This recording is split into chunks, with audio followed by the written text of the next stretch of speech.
Hi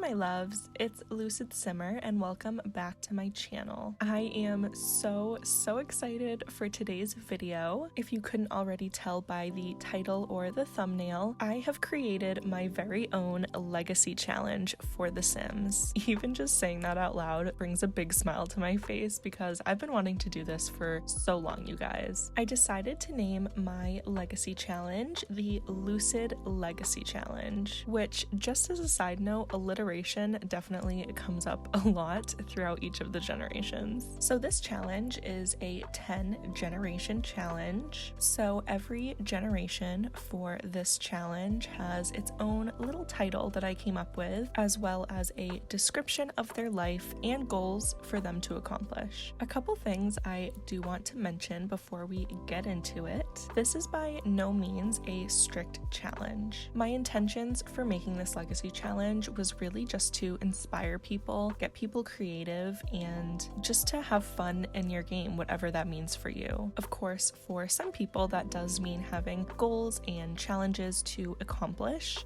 For example, maxing out a skill for a certain generation. But if that's not fun for you and you don't want to, say, max that specific skill, then you don't have to and you don't fail the challenge. But yeah, basically just whatever you do with this challenge, just have fun. One last thing I wanted to say is if you do end up playing this challenge, I would really appreciate it if you either hashtagged Lucid Legacy or tagged me in your post so that I could see all the things you create. The thought of Simmers creating things based off a challenge that I made is kind of a dream come true, so I'm super excited to see what you talented people make. This entire challenge, by the way, will be written out on my Tumblr, and I will also be putting a link to that in the description below. Alright, and with all that being said, it is time to get into the challenge. Generation 1, Farmer Family. The simple life is the life for you. Tending to your farm, nightly family dinners, and knowing everyone in your community. You're living the small town dream. You and your partner are best friends. Not only best friends, but almost the same person. You have the same goals in life and help each other achieve them. Working together to grow your garden and take care of your animals is only the beginning. Once you started having children, something that you've always dreamed of, your farm only expanded from there. Everyone in the house has their own jobs, whether that be cleaning, gardening, cooking, tending to animals, etc. You make money by selling your own products, and over time, you become the biggest family-run farm in town. Although you love all of your children, as you get older, you realize there needs to be someone to pass your land on to. You've worked so hard on it your whole life after all. Out of all of your children, there seems to be a clear choice on who it should be. You live your last days preparing this child to run the farm once you pass, and feel comfort in knowing that they will continue your legacy. The goals for this generation are: have the family-oriented and loves outdoors traits, complete the country caretaker aspiration, max the gardening skill, must live on a 50 by 40 lot, start only on a portion of your lot and expand throughout your life until the entire lot is farmland, have a partner with the same aspiration as you, have at least 3 children with your partner, win at least 2 town fair contests, have the Simple Living Lot Challenge on your home lot, and unlock the people person lifestyle. I thought that there would be no better way to start off this challenge than by having this big, loving family who really builds their lives from the ground up. I imagine this family just being so close and so loving with one another and their community as well. I picture them taking family outings around Henford-on-Bagley and just knowing everyone that lives in that area. Yeah, this generation is just so pure, and I think it's the perfect vibe to start out a legacy challenge. Generation 2, content creator. Although they'd never admit it, you've always been the outcast in your family. Things that came natural to them were always undesirable to you. You love them and they love you, but that doesn't change the obvious. When they were all getting dirty outdoors, you were in your room in your own little world. Video gaming is your #1 passion. After attempting to conform to farm life for your whole childhood, your parents ended up getting you a computer as a teen, and your world changed from there. Playing games, streaming, watching other gamers, making friends online, you realized for the first time ever just how big the world is beyond your small town. Your teen life was spent staying up as late as possible and gaming until you couldn't keep your eyes open anymore. After becoming a young adult and being immersed in fantasy worlds for years, you decided to move to the city for a fresh start. And talk about culture shock, everything was different here from where you grew up. Luckily for you, you meet your future spouse soon after moving, which makes the transition a lot easier. You start your streaming career and blow up. Your videos become so popular that you become a B-lister. You are known as a down-to-earth celebrity to most, probably because of the way you grew up. In fact, most of the money you earn goes straight to your child. Your parents let you be exactly who you were, despite it being very different from them, and you want to do the same thing for your child, even if that means spoiling them rotten. The goals for this generation are: have the squeamish trait, complete 2 out of 4 parts of the tech aspiration, become famous by streaming and posting videos, make and sell your own video game, move to the city as a young adult, marry someone from the city who you meet once moving there, max the media production and video gaming skills, unlock the techie and coffee fanatic lifestyles, have only 1 child who is very spoiled, and become at least a 3-star celebrity. This generation is so fun to me, especially the part where you have a spoiled child. I picture this sim making a lot of money from their gaming career, and the thought of almost all of that money just going to 1 child is kind of crazy, but I think it'll actually come off really cool for gameplay. I'm also personally such a fan of the moving from a small town to a big city trope, and I knew right away that I needed to add that into my legacy challenge. Generation 3, Disillusioned Dreamer. You can achieve anything you want to, right? Growing up being an only child, you were the apple of your parents' eyes. Okay, maybe that's an understatement. You got everything you wanted. You wanted a pet? They got 2 for you. You wanted to travel? They brought you anywhere in the world. You decided you wanted to be a musician? They bought you the most expensive instruments to choose from. In fact, that's exactly what happened. Your parent was famous for their passion, so why can't it be the same for you? You fell in love with making music, and more importantly, the idea of being famous. One day, you will go on a world tour and be the most famous musician in the world. Fast forward to your adult life, you're living in a place paid for by your parents, you spend a lot of time at bars and parties, and worst of all, you're not famous for your music. Why are all your dreams not coming true? You spend many nights performing on the streets, at cafes, at bars, or anywhere really. The only good thing to come out of these performances was meeting your spouse. After a long, defeating night of playing music to strangers who couldn't care less, you meet the one person who took the time to listen and appreciate your music. Someone finally understanding your musical genius, that felt like love at first sight. Your parents ended up buying you a music store for you to run once they realized your music career was most likely not taking off.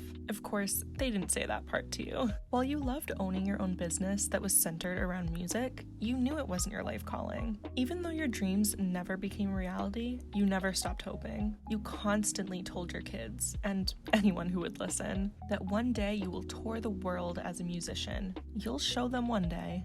The goals for this generation are: have the world-famous celebrity aspiration but do not complete it, have the music lover and self-absorbed traits, maintain at least good friend-level friendship with both of your parents throughout your life, go all in on different hobbies as a child until you find music, perform on streets, bars, coffee shops, your own music store, etc., marry someone who you meet while performing, own your own music store bought by your parents, max the mixology skill, unlock the junk food fiend lifestyle, and have a pregnancy with multiples, whether that be twins, triplets, etc.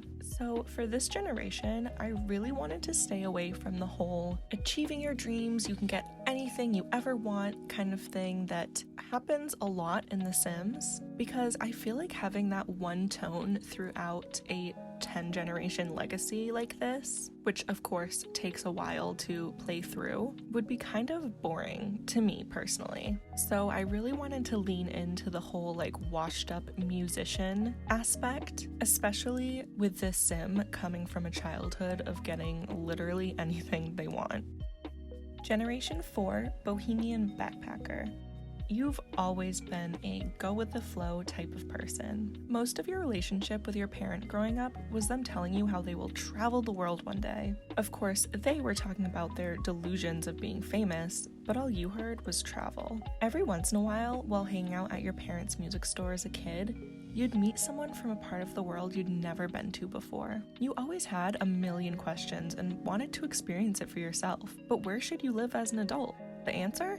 Everywhere. You decide to pack everything up and see the world. From the beaches of Sulani to the snowy peak of Mount Komorebi, you want to experience it all. If there was a non-materialistic trait, you would have it. Material possessions only distract you from appreciating Mother Nature anyways. You and your partner sell photographs or collectibles to get by, but the goal for you is never to make a lot of money. In true free spirit fashion, you never get married. I mean, who needs a piece of paper to prove how much you love someone? You still have kids and a beautiful, healthy relationship. That's all that matters. You spend your life embracing different cultures and appreciating the beauty of the world.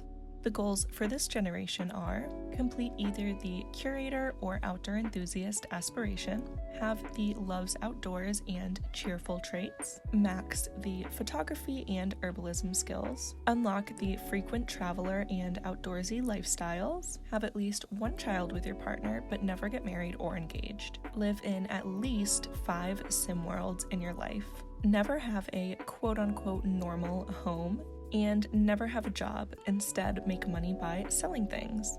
I really love this whole challenge, but this generation honestly might be my favorite out of the whole thing. I knew that I wanted to have a generation of this challenge where the sim moves around a lot. Of course, one of the goals being never live in a normal home, and I did give some examples, like living in a treehouse, living in a van, a cabin, or a boathouse, something like that. And actually what I was picturing when I was making this challenge was the sim living out of a van or RV. Just building a little van on a small lot, or maybe even saving it as a room.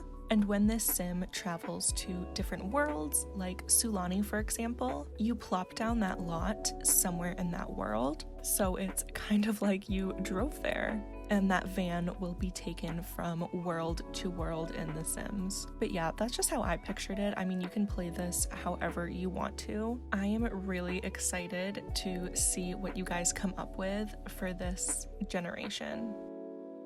Generation 5, Remote Writer. If there was a contest for most introverted person in the world, you wouldn't even enter because that sounds too social for you. The only company you need is your own mind. Besides, when you grow up moving around as much as you did, it's hard to make connections with other people. Luckily, that's just how you like it. Your parent was obsessed with seeing the world, but you're obsessed with creating your own worlds. You've wanted to be a writer for as long as you could remember. You acted like an adult even as a child. Your parents' view of the world was definitely not shared by you. In fact, you wasted no time in moving out on your own. Finally, it was time to live life your way, the right way. The only thing you didn't expect or plan was meeting your partner. Most of your relationship was formed online instead of in person, which is how you preferred it. Once you did meet in person though, you moved in together and eloped as soon as possible. I guess when you know, you know. You spend most of your time writing in your office and having your daily routine that you don't change. Even writing best-selling novels and having kids doesn't make you stray from your norm. That is until you have a new idea for your next book. You become obsessed with the paranormal. You even decide to move your family into a secluded, haunted house in order to write this book, which is without a doubt the most spontaneous thing you've ever done in your life, maybe even more than getting married so quickly. You end up leaving behind a legacy of books you wrote and the family you had, but most importantly, the books. The goals for this generation are: complete the best-selling author aspiration, have the loner trait, max the writing skill, unlock the indoorsy lifestyle, meet someone/form a relationship online, and get married and have kids pretty fast when meeting. Rarely leave your house. Never have a good friend, besides maybe your family. Live on an off-the-grid lot type. Move into a secluded haunted house as an adult. Name all of your children after famous authors and/or famous literary characters. This generation is so crazy different from the last one. Before, when I said that the sim has a routine, I really pictured them like getting up every morning, making coffee right away, going in their office to write, maybe taking a walk at some point throughout the day, having dinner, writing again, something like that. I also really love the idea of using the new Social Bunny app to form a connection with your future spouse. It's something that I've definitely done already in my game by accident, but I think it would be really interesting to form a romantic connection over Social Bunny and then having this whirlwind, fast-paced romance when you meet up in person. Generation 6, Spooky Soulmates. You've always been a believer in fate. Growing up was hard in a family like yours. Never having many social interactions and having been raised by your strange parents, you've always been a little bit different. Thanks to fate, you meet someone as a child who is just like you. You two always seem to click, and there's times where you feel like you're the same person. After being best friends, you start dating as teenagers because it just felt right. To be honest, you've always been in love with them your whole life. When your parent moved your family into a haunted house, fate struck again. You couldn't believe there's this whole other part of the world out there, and at the same time, it made complete sense. The only person who believed you, though, was your partner.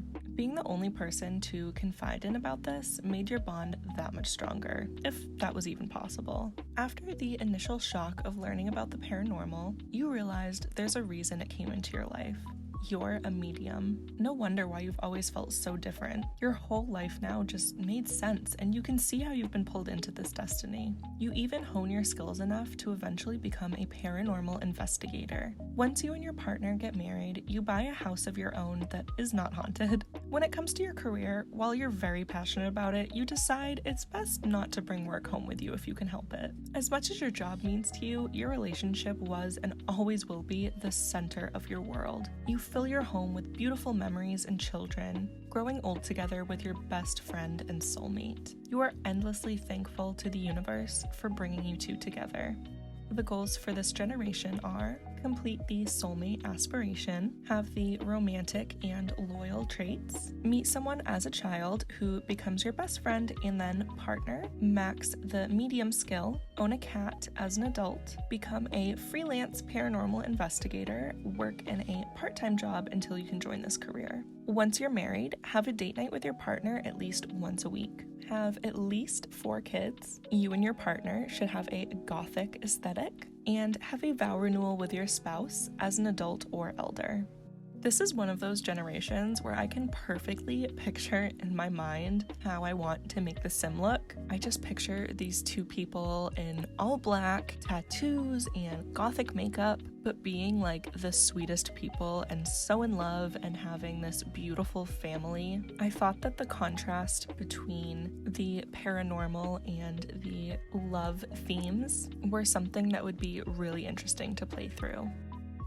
Generation 7, Furry Friends Forever.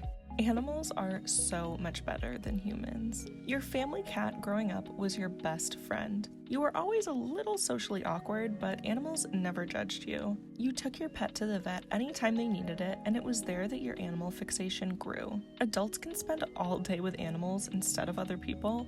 Why wouldn't everyone do that?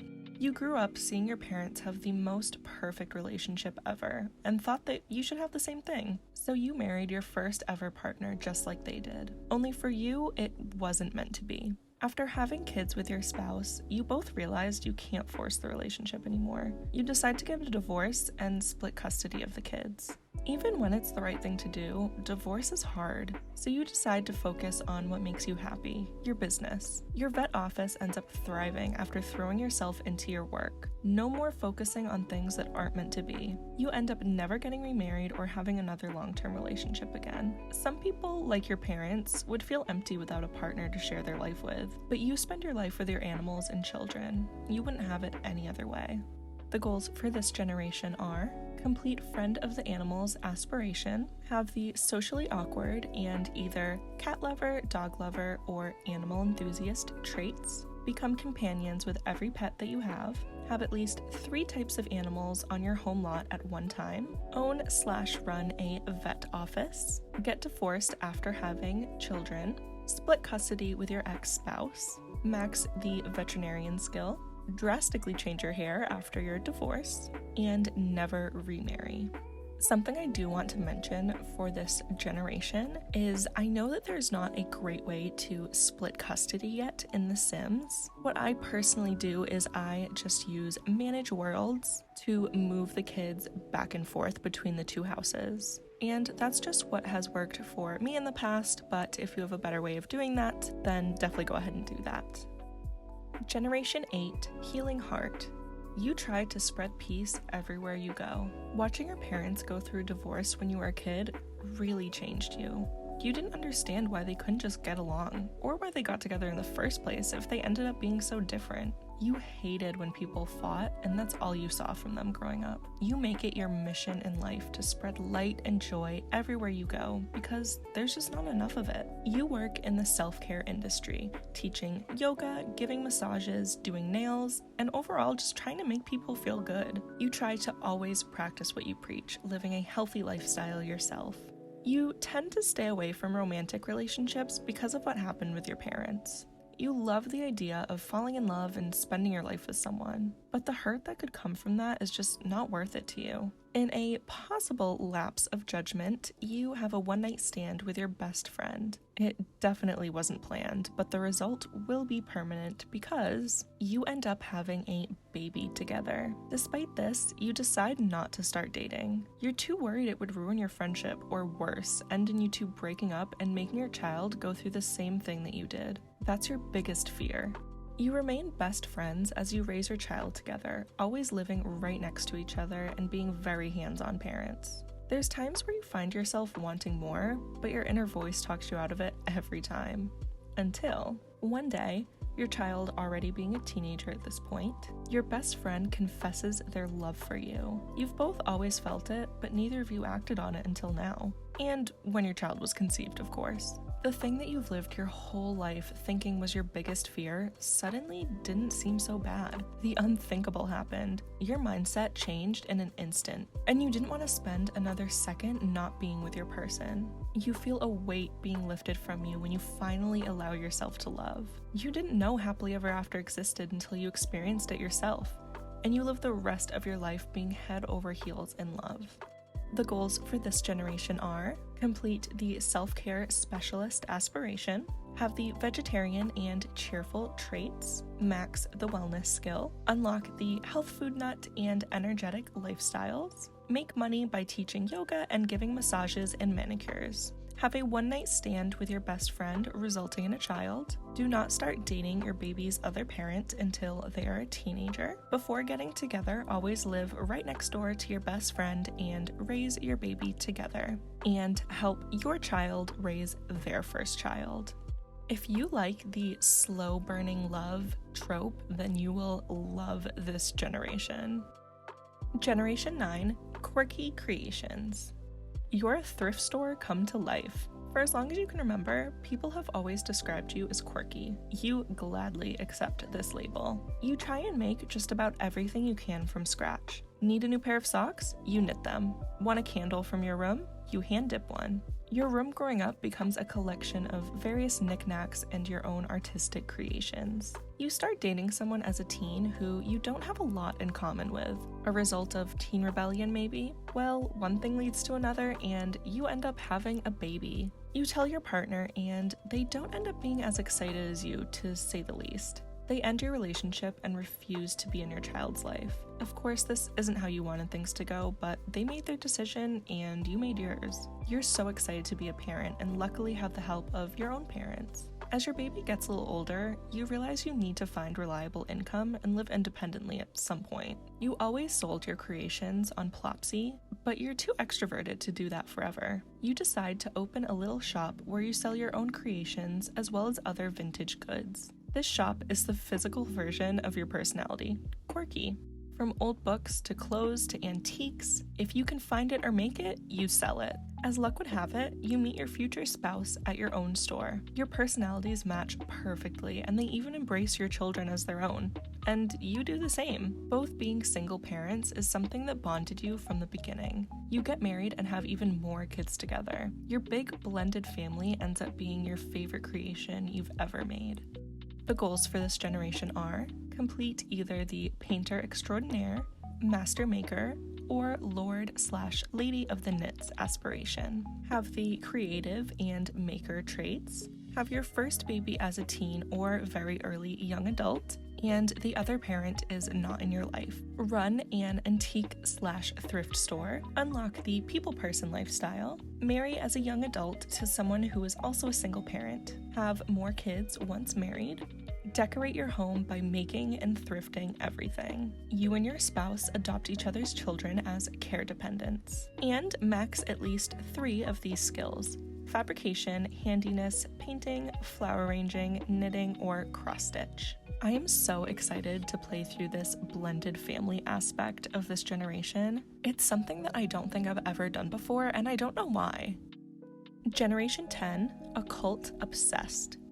If you could choose to change your identity, what would you pick? You discovered your life's purpose the day you found a book on occults as a kid. Your parents' shop was always collecting old books that you liked to go through. You loved reading, but the subject of the book never stuck with you until now. Are vampires real? Mermaids? Spellcasters and werewolves? At first, you loved learning more about this world of fantasy, but then that fantasy became a reality. Being a person of logic, you learn everything you can about each occult, but it wasn't enough. Once you become a young adult, you decide to set out and find answers firsthand. After traveling to what felt like each corner of the world, you end up meeting someone of each occult type. You learn from them. Even the interactions that aren't as friendly show you so much about their world. Each time you think you should be satisfied with the knowledge you've gathered, you only want to know more. After your travels, you decide there's only one thing to do: become an occult. You pick the occult you've grown the most obsessed with and do whatever it takes to become one yourself. Moving forward, you completely immerse yourself in this occult and the community you have as a result. Now, before I get into the goals for this generation, I do want to point out that it is kind of a choose-your-own-adventure type of generation. You have more goals branching off of whatever occult you pick. So, the goals for this generation are: find a book about an occult in your parents' store as a kid. Read and research about these occult types: mermaids, spellcasters, vampires, and werewolves. Max the logic skill, have the bookworm trait, travel as a young adult to meet each 4 occults. Pick an occult to become once you've met everyone.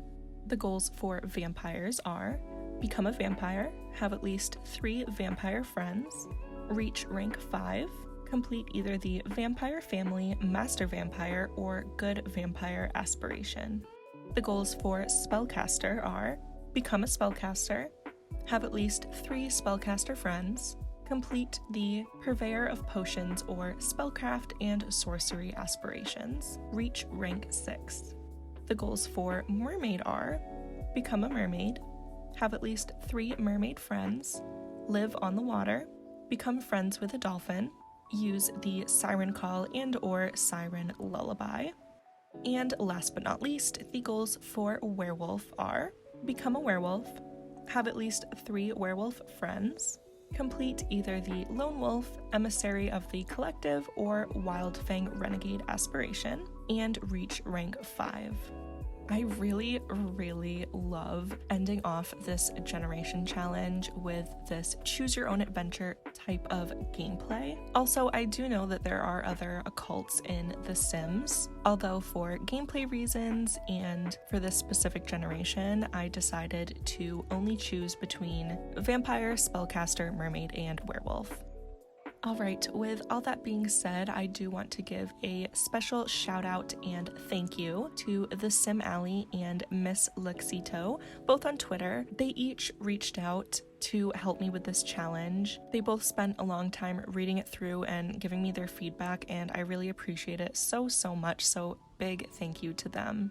They also both make really great Sims content here on YouTube, so I will link both of their channels in the description below. And with that being said, that is the end of my Lucid Legacy challenge. I'm really so proud of this challenge. I was so inspired when I was writing it. I actually wrote this entire thing in one sitting, and I'm just so excited to play it. This will also be the first gameplay video that will be on my channel, and that will be coming sometime next week. But yeah, I really hope you guys enjoyed this. I really hope that you give it a try and that it inspired you in some way. Again, if you do try out this challenge, I would really love it if you either hashtag Lucid Legacy or tag me at Lucid Simmer with 2 I's in Lucid. I would really love to see what you guys create and where you take this challenge. I feel like I could talk about this forever, but I'm gonna leave it there. Thank you so